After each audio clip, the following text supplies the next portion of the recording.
पाटनागढ़ पाटनेश्वरी महिला डिग्री महाविद्यालय गत 7 दिन धरी चली स्वतंत्र सेवा शिविर उद्यापित हो जाएगी। मुख्य अतिथि भाव जातीय सेवा योजनार अधिकारी डॉक्टर अजित कुमार भोई जोगदे छात्री मानक उत्साहित करथिले। ए अवसर होइतिबा विभिन्न कार्यक्रम रे कृति छात्री को मुख्य अतिथि संबर्धित करथिले।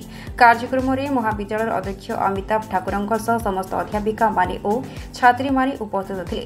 पाटनागढ़ पाटना समाचार जातीय सेवा योजनार जिला अधिकारी पाटनेश्वरी वोमेन्स कॉलेज रे जो गोटे स्पेशल कैंप स्वतंत्र सेवा शिविर दीर्घ 7 दिन धरी चली तार हूँ आज अंतिम दिवस एवं अंतिम दिवस मु आज छात्र छात्री मानक किसी उद्बोधन देवाई आसी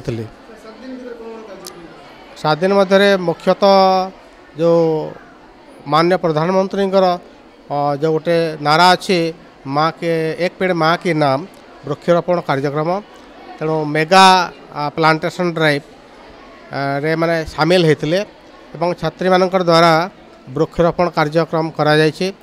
तापर रैली करा जायछि, समाज सचेतनता करा जायछि एवं छात्र छात्री भितर जो लोकायत प्रतिभा सब अच्छी ये भाया कैंप माध्यम ये पाटनागढ़ अंचल जो पल्ली अंचल जो छात्री माने अछंती से माने केमिति फोकस हो पारे बा ये पाटनागढ़ सीमा डेई राज्य को एवं राज्य बाहर को जापारे से संपर्क में आम प्रयास करुँ।